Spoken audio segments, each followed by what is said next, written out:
बड'लेण्ड मुलुगसोलोंसालियाव जोङो दिनै बेयाव भाइस चेन्सेलर बिथांजों जोङो मोनसे सावरायनायाव बाहागो लानो थाखाय सफैदों आरो बिनि गुबै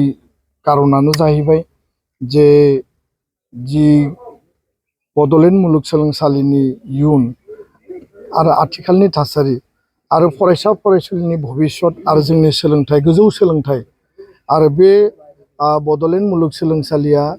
जोंनि बड'लेण्ड सोमावसारनायनि मुंख्लंनि गोथां थैजों सोरजिजानाय गायसनजानाय बे मुलुगसोलोंसालि आरो बेयाव दुलाराय बर' फरायसा आफादा जिहेतु फरायसा आफाद माहारियारि आफाद दिनै जोङो मिरुनि आफाद आरो जोंनि इउनिभार्सिटि कमिटि जोङो जथायै बेयाव भाइस चेन्सेलरखौ लोगो हमनानै जोंनि जिखिनि दाबिफोर दङ जिखिनि जेंना दङ थांनाय समाव जिखिनि थासारि जिखिनि परिबेस जालांबाय बिनि भाइस चेन्सेलरखौ जोङो बायदिसिना थासारियाव बिथांनि जि मन'पलि बिथांनि एग्जामनि सिस्टेमाव जिखिनि डिसक्रिपेन्सिस गासै जोंनि फरायसा फरायसुलिनि भबिष्यतखौ नायनानै बिथांखौ जोङो बिनिफ्राय बिदाय होनो गोनां जादोंमोन बा होखारहरनो गोनां जादोंमोन। दा गोदान भाइस चेन्सेलर फैबाय बिथांजों जोङो थांनाय खनसेयावबो लोगो हमदों माखासे जोंहा दाबि दङमोन आरो बावैसो जे बेयाव 34टा पस्ट दङ teaching professor assistant professor associate प्रफेसारनि बे पस्टआ गोलाव समनिफ्राय खालि जानानै दङ बे पस्टखौ गोख्रैनो सुफुंनांगौ आरो एपइन्टमेन्ट होनांगौ आरो जोंनि दाबिया जाबाय जोंनि ओनसोलनिफ्राय सिक्सिडुल ओनसोलनिफ्राय आरो जिखिनि जोंहा रिजार्भेशननि बेबस्था दङ बिनि आधाराव मेक्सिमाम लेभेलाव जोंनि जायफोरा डिग्री कमप्लिट खालामबाय जायफोरा नेट स्लेट दङ जायफोरा PhD लानानै दङ बिथांमोना बेयाव एपइन्टमेन्ट मोननायनि थ्रु मेरिट बेसिस मेरिटनि आधाराव बे खाबुखौ मोननांगौ आरो बे पस्टफ्रा भेकेन्ट जाना थायोब्ला डिपार्टमेन्टनि फेकाल्टिया खालि जागोन आरो डिपार्टमेन्टआ मोजाङै सोलिनाय नङा सोलियाब्ला बेयाव टिचिं लार्निंनि बेबस्थाया मोजां जानाय नङा क्वालिटि इडुकेसन जानाय नङा जायनि थाखाय जोंनि जि मोनसे भबिष्यत जोंनि जि इयुन जोंनि हिउमेन रिसोर्स दानायनि बे जि जोंनि थांखि बियो जाफुंनाय नङा। दा बेखायनो जोङो बे पस्टफोरखौ गोख्रैनो सुफुंनांगौ एडभार्टाइजमेन्ट होनांगौ आरो जोंनि ओनसोलनि फरायसा फरायसुलि जायफोर केन्डिडेट जागोन बिथांमोना बेयाव माने एपइन्टमेन्ट मोननांगौ बे दाबिखौ लानानै जों फैदों। गुबुन मोनसेया जाहैबाय जे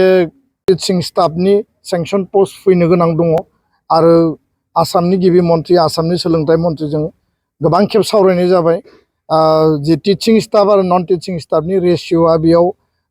सिमिलारिटि थानांगौ दा बे बिराद गेप जानानै दङ आरो बेखौ एपइन्टमेन्ट होयोब्लासो बे नन टिचिं जि स्टाफनि गेजेरजों डिपार्टमेन्टआ मजबुतै सोलिगोन आरो स्ट्रेंथेन जागोन। दा बेखायनो सरकारनिसिम जों बेखौ दाबि हरदों जे गोख्रैनो बेखौ सुफुंनांगौ। आनजादनि बेलायाव दाबो माखासे जिखिनि रिफर्मेसन खालामदोंब्लाबो सम मथे आनजाद खुंनाय सम मथे रिजाल्ट होनाय आरो जोंनि मार्कशीट आरो मार्क्सनि बेलायाव जाहाथे थांनाय समफोरनि बायदि माने 100आव 70-80% स्टुडेन्टआ फेल जानानै बन्सित जानो गोनां जाया आरो बे गुबुन गुबुन इउनिभार्सिटिया जि पलिसिखौ बेस्ट अफ दा बेस्ट हिसाबै एडप्ट खालामदों बे पलिसिनि आधारावनो बड'लेण्ड मुलुगसोलोंसालियाबो हाबा मावनांगौ आरो जाहाथे भबिष्यत जोंनि इयुन जोलैया कुनु जेंनायाव आनजादनि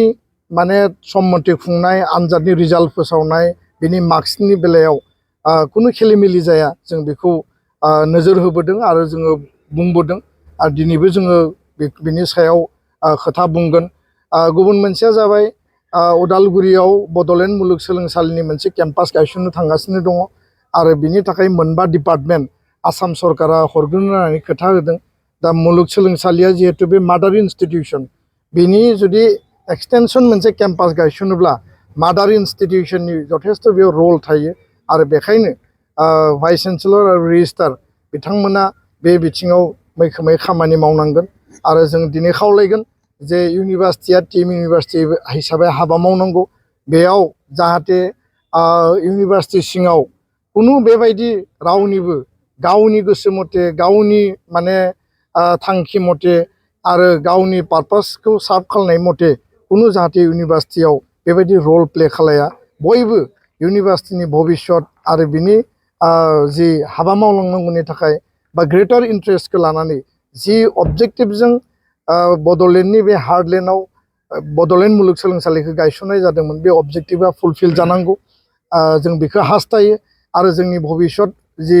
इयुन जोलैनि रिजाल्टआ जाहाथे मोजां जायो बेखौ जोङो हास्थायो गुबुन फारसेथिंहाय मैया क'क्राझार इउनिभार्सिटि आसामनि गिबि मन्थ्रि बिथाङा फैनानै गोरोबथा सानजों लोब्बा लाखिनानै खुंनाय बिटिआर सरकारनि बे हाबाफारियाव बाहागो लानानै फाउन्डेसन ले खालामदों आरो बेयो